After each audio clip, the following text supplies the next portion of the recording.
Let's make the call to the bullpen and welcome in Jim Duquette.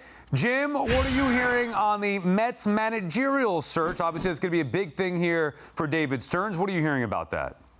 Well, yeah, I think even David Stearns talked about it's going to be wide-ranging and broad, but the name that keeps popping up is Craig Counsell, of course, and that's because of the relationship that they've had over the years and the success that they've had over the years. And he's going to be a free agent at the end of this postseason, and Milwaukee hasn't done anything to douse that flame that they're going to have a conversation. I spoke to Matt Arnold, their general manager, recently. They're going to have a conversation after the season's over there. So there'll be plenty of opportunity, though, for David Stearns to talk to some other people. I put together a way too early list. I like these lists ahead of time. We did this 2 years ago. We grabbed a couple other guys from the list from 2 years ago. We added a couple new ones.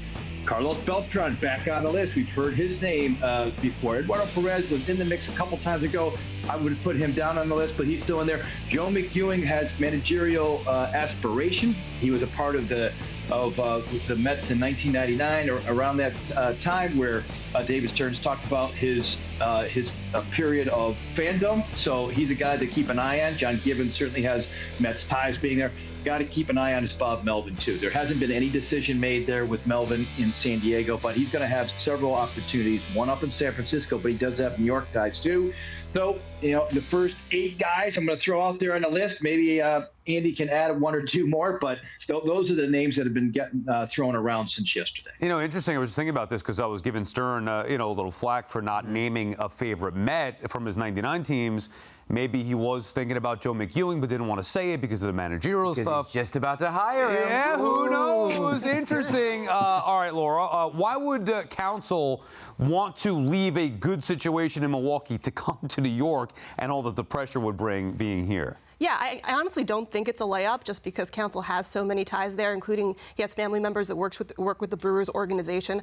But there are definitely reasons. Jim mentioned the biggest one, that relationship with David Stearns that he honed throughout the years. But in addition to that, the Mets can outbid anybody. So if this does become a bidding war, because a lot of people are interested in Craig Counsell, Steve Cohen could open up that wallet. And I think he's only making $3.5 million this year. So, that's probably going to go up. That's what Counsell's making now? That's what he's making now. And isn't that a lot for a manager in these days? It's funny. The manager scale keeps going down. They used to make $6-7 million. Right. Right. But Bruce Bochy makes $6 million, and I think he could probably make that amount of money. Also, the Brewers have some free agents, so they're not going to be bringing back the same team next year. Counsell definitely wants to win a World Series. Obviously, Steve Cohen wants to win a World Series. And that collaborative effort between Stearns, Counsell, and Cohen, I think, could really, really work. So there are reasons there. There's definitely something. I agree with you that it's not a layup, and certainly the Mets don't think that. That's why we were talking about on the show yesterday, where it's if this has been somehow discussed like it's almost an inevitability, and it's far from it. It's a complex case where, for all the reasons that Laura already covered, and the timing. I mean, we don't know. Maybe with Brandon Woodruff out, maybe Counsell's available sooner than he would like to be available to talk to the Mets. But they could make a long October run. You can hire a manager in November, but the Mets don't want to hold up the process for that. And also, relationships are complex, and it's hard to assume that people want them to continue, too. When Joe Maddon left Tampa Bay, everyone thought, he's going to go to Andrew Friedman in L.A., and they like each other. They never had a falling out, but it's we've done that. John Lennon and Paul McCartney didn't want to keep writing songs together in the 70s. You never know. Just because people have worked together before successfully doesn't mean that they definitely want to keep doing it forever. So I think there's a lot of assumptions being made in the area of Counsell. And Jim, would there be hurdles for the Mets actually hiring Counsell at this point, other than maybe waiting out a Brewers postseason run? Well, I think there's some, points. I think Laura made the point there of his ties to Milwaukee. That's all he's known. He grew up there in the Milwaukee area. His dad worked for the club for a long time, over a period of time. So, there's that tie there originally. So I think that's one hurdle. I think, what is good in Milwaukee, which is really one of the smallest markets in the sport, may be the 30th out of 30 right now.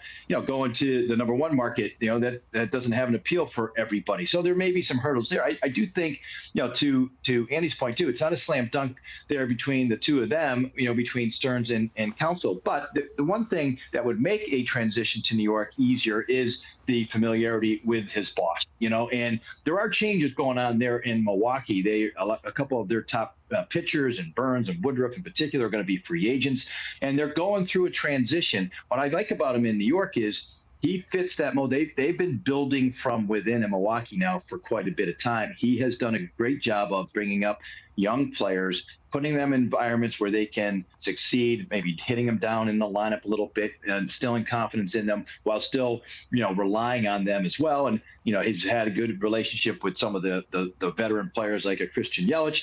He's handled the pitching, the bullpen. I think his expertise is handling bullpens, which I think was one of Buck's strengths as well. So, and let's not forget, too, the Mets, I know they were hiring a GM 2 years ago, but they didn't hire Buck until December 18th, I think the date was. So, I know he'd like to try to hire there sooner rather than later, but I don't think there's a huge rush there with a broader list that it looks like they're going to have.